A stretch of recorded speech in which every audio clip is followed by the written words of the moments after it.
6억 3천만 원에 샀던 아파트가 4억 2천만 원에 거래됐습니다. 2억 1천만 원이 사라졌습니다. 집주인이 집을 잘못 고른 걸까요? 꼭 그렇지는 않습니다. 서울과 가깝고 신축이고 교통 호재까지 있었지만 집값은 떨어질 수 있었습니다. 부동산에서 가장 위험한 생각 중 하나가 바로 이것입니다. 서울 가까우니까 결국 오르겠지? 하지만 가까운 것과 비싼 가격을 감당할 수 있는 것은 완전히 다른 문제입니다. 김포에 살던 40대 김 씨는 서울 출퇴근 때문에 집을 알아보고 있었습니다. 서울 아파트는 너무 비쌌습니다. 그래서 서울과 가까우면서 신축 아파트가 많은 김포를 선택했습니다. 당시 김 씨가 마음에 둔 아파트 가격은 6억 3천만 원이었습니다. 주변에서는 긍정적인 이야기가 많았습니다. 서울하고 가깝잖아. 지하철도 좋아진다고 하잖아. 신축인데 이 가격이면 괜찮지. 김 씨는 결국 대출을 받아 집을 샀습니다. 처음에는 아무 문제가 없었습니다. 오히려 집값이 더 오를 것 같았습니다. 그런데 시장 분위기가 바뀌었습니다. 금리가 올라갔습니다. 대출을 받은 사람들은 매달 나가는 돈이 크게 늘었습니다. 김 씨도 월급에서 대출 원리금으로 빠져나가는 돈이 부담스러워졌습니다. 그러자 집을 사려던 사람들도 움직이지 않았습니다. 지금 사면 이자를 너무 많이 내야 하잖아. 매수자들이 기다리기 시작했습니다. 거래가 줄었습니다. 집주인들은 매물을 내놓았지만 문의가 적었습니다. 6억 3천만 원이던 아파트가 6억 원으로 내려왔습니다. 그래도 거래가 되지 않았습니다. 5억 7천만 원, 5억 3천만 원, 5억 원. 그러다 급매물이 나오기 시작했습니다. 4억 7천만 원, 4억 4천만 원. 그리고 결국 4억 2천만 원의 거래가 발생했다고 가정해보겠습니다. 6억 3천만 원에서 4억 2천만 원입니다. 2억 1천만 원이 사라졌습니다. 김 씨는 이해가 되지 않았습니다. 서울이랑 가까운데 왜 이렇게 떨어지지? 바로 이 질문이 핵심입니다. 서울과 가깝다는 것은 분명한 장점입니다. 하지만 서울과 가까운 모든 집이 같은 가격에 거래되는 것은 아닙니다. 부동산 가격은 거리만으로 결정되지 않습니다.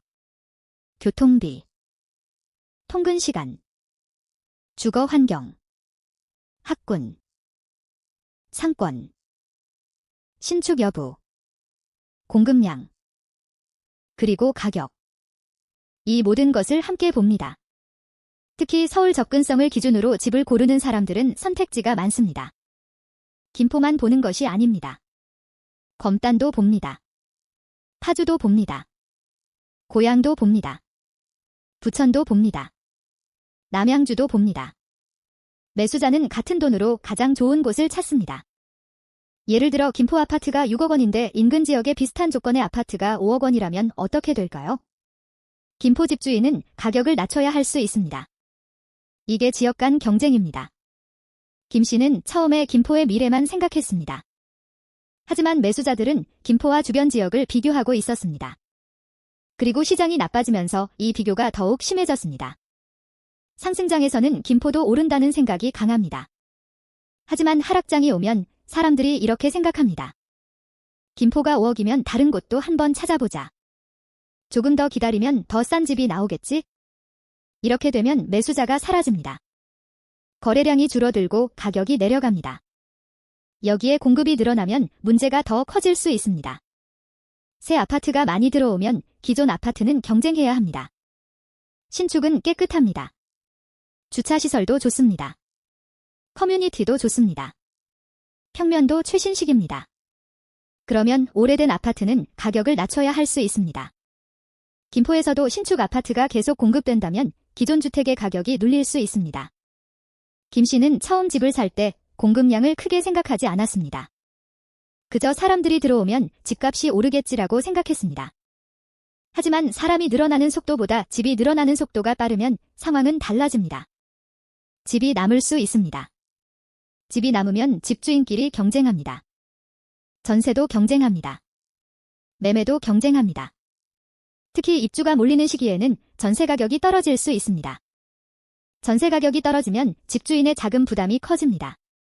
김 씨가 6억 원짜리 집을 가지고 있는데 전세 가격이 계속 내려간다면 추가 자금이 필요할 수 있습니다. 집값은 떨어집니다. 전세 가격도 떨어집니다. 대출이자는 올라갑니다. 이 세 가지가 동시에 발생하면 상당히 힘들어집니다. 김 씨는 그제야 집을 살 때 가격만 보면 안 된다는 것을 깨달았습니다. 내가 이 집을 6억 3천만 원에 사는 것이 맞는가?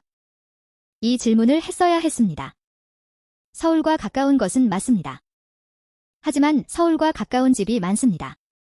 결국 경쟁력이 중요합니다. 김포에서 서울까지 실제 출퇴근 시간이 얼마나 걸리는지, 교통망이 실제로 얼마나 편리한지, 역까지 얼마나 걸리는지, 주변에 학교와 상권이 있는지, 앞으로 공급이 얼마나 나오는지, 그리고 주변 아파트와 비교했을 때 가격이 적절한지, 이것을 봐야 합니다. 특히 교통 호재는 주의해서 봐야 합니다. 교통이 좋아진다는 계획은 분명 중요한 호재입니다. 하지만 계획과 완공은 다릅니다. 완공까지 시간이 오래 걸릴 수도 있습니다. 사업이 지연될 수도 있습니다. 그리고 그동안 집값은 다른 방향으로 움직일 수 있습니다. 김 씨가 집을 살 때 가장 믿었던 것도 교통 호재였습니다. 앞으로 좋아질 거야? 그런데 대출이자는 기다려주지 않았습니다. 교통망은 몇 년 뒤에 좋아질 수 있지만 대출이자는 이번 달에도 나갑니다. 이 차이가 상당히 중요합니다. 그래서 부동산을 살 때 미래의 호재만 계산하면 안 됩니다. 호재가 5년 뒤에 현실이 된다고 가정해보겠습니다.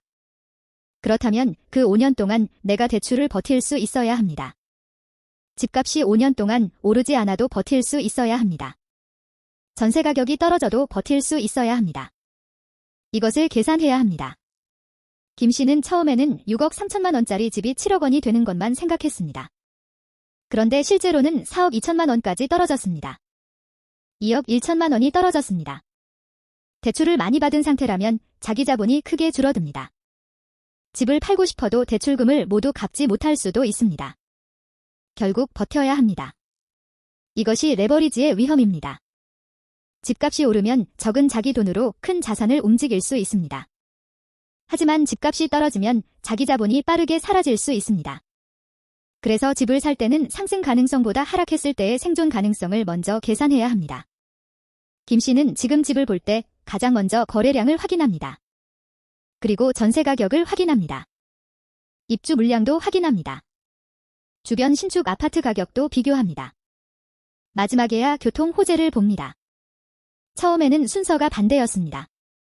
교통 호재를 보고 집을 샀습니다. 지금은 가격과 수요를 먼저 보고 호재를 확인합니다.